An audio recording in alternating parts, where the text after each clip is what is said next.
Zotëri Sejdiu, përshëndetje dhe faleminderit shumë që ndatë kohë për Gazetën Lajm. Faleminderit edhe njëherë që jeni pjesë e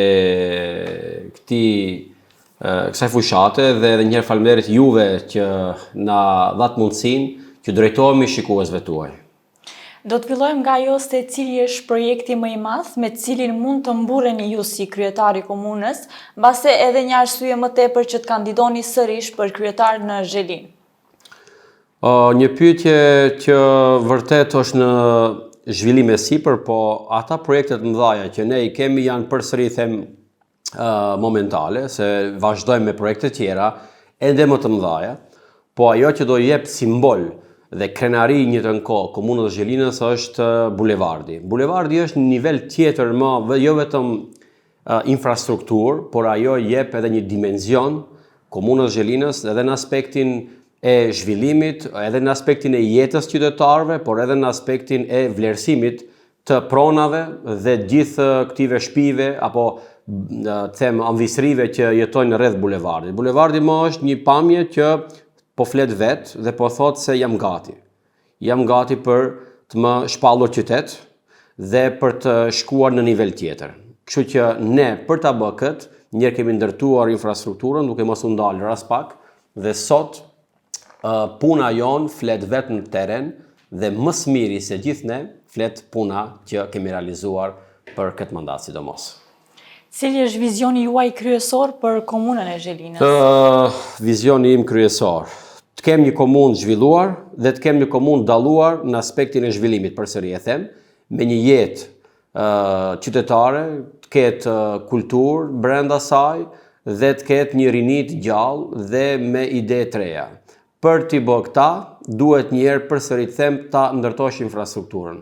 Unë kam ndërtuar një pallat kulture që e kam emruar, ose e kam përgëzuar me emrin Pallati i Rinisë, ashtu quhet edhe në projekt, ku rinia jonë do të ketë mundësinë që të shkëmbej idetë e tyre, ku të ketë mundësi të performoj në aspektin edhe kulturor edhe artistik.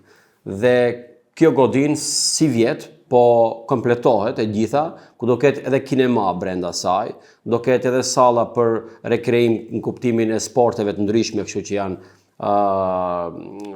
po edhe bibliotekë. Kështu që ne me këtë pjesë duam të gjallërojmë komunën tonë dhe të japim diçka rinisë që nuk e ka pasur më herë. Përveç kësaj, ne do duam të zhvillojmë vizioni jonë në kupton, për arsye se është më gjithë përfshirës, në kupton edhe promovimin e turizmit në komunën tonë. E di se është përmendur edhe më herët, po çështjeve të mëdha ju duhet kohë. Njerëzit disa nga ata që s'kan bë asgjë, bukfalisht asgjë, ata mendojnë se ti e ke përmend turizmi dhe ja, pse s'u bë asgjë, e ke përmend, pse s'u bë. Nuk bëhen gjërat brenda natës. Kërkohet kohë për t'u bërë një gjë e madhe dhe ne nuk kemi ndalur. Mund ta them këtë, qytetarët tanë e vlerësojnë dhe e shohin punën tonë çdo ditë, çdo vendbanim. Unë ju them gjithëve, më tregoj vendbanimin tonë, ta tregoj çfarë projekti kam bërë. Bukfalisht, është e rrallë të thot një kryetar komune që ka 18 fshatra, të thot më trego vendbanimin si quhet, unë ta tregoj çfarë kam realizuar aty. Edhe malsinë e komunës Zhelinës e kemi asfaltuar. Jo vetëm pjesën poshtë që quhet ma urbane, po pjesën edhe të maleve nuk kemi lënë vend pa mos ndërtuar një shkollë, pa mos ndërtuar një asfalt, pa mos ndërtuar një ujësiellës, apo pa mos ndërtuar një kanalizim. Cilat mbeten ato prioritetet më kryesore të Blerim Sejdiut, i cili po kandidon sërish për Zhelinën? Prioritetet do kemi disa, por ato që do jenë më herët sa të marr mandatin e ardhshëm, do jetë ujësiellësi në Pallatic, në Trebosh dhe në Uzurmisht, domethënë menjëherë. Pastaj stacioni filtrimi që do bëhet në Rogle për 10 fshatra fillimisht të pjesës Dervenit dhe normalisht me atë do të nisim pastaj edhe stacionin e filtrimit të ujrave zeza edhe në Zhelinë, që do jetë për gjithë fshatrat e komunës Zhelinës. Dhe me këtë unë mendoj se me ujësiellësin dhe me stacionin e filtrimit një problem shekullor do ta zgjidhim këtu, kurse sa i përket infrastrukturës rrugore unë kam ndërtuar gjithën dhe komuna e Zhelinës do të promovoj zero gropa.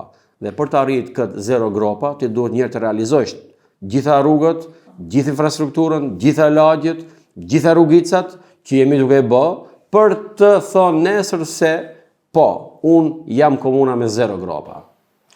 Këto ditë keni pasur tubime në për fshatra të ndryshme, le të themi gjithsesi në komunën e Zherinës, keni pasur mundësi ta dëgjoni zërin e banorëve, kërkesat e tyre.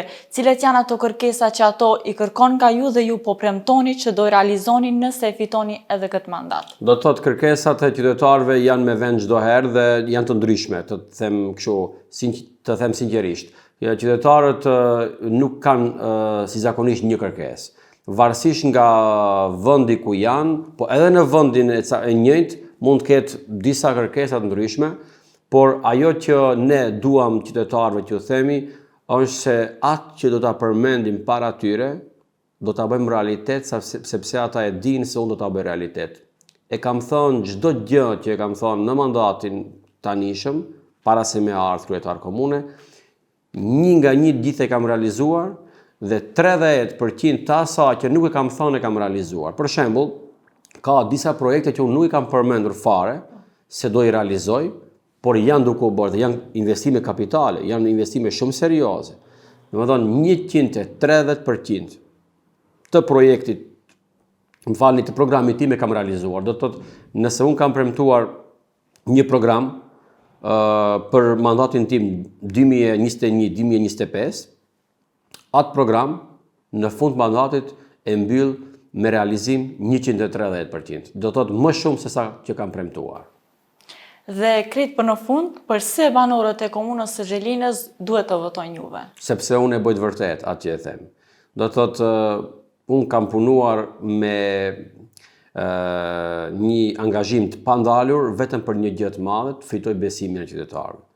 Dhe ta dini një gjë, se për të fituar besimin e qytetarëve është më e vështira, për arsye se ajo kërkon një angazhim permanent dhe të pandalur.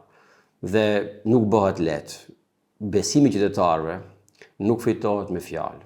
Besimi i qytetarëve fitohet vetëm me punë dhe pas punës me shumë punë. Ndryshe nuk ka ndonjë formulë tjetër. Dhe unë e kam kuptuar këtë dhe këtë jam duke e bërë çdo ditë dhe pandalur. Për atë arsye qytetari më zgjedh për herë mua, për arsye se me përzgjedhjen e Blerimit ka përzgjedh zhvillimin e vendit të tij, zhvillimin e ardhmërisë, fëmijëve të tij, zhvillimin e familjeve tona dhe mirëqenien e përgjithshme jetësore në komunën e Zherinës. Ju falenderojmë dhe ju urojmë shumë suksese në Faleminderit dhe juve, suksese.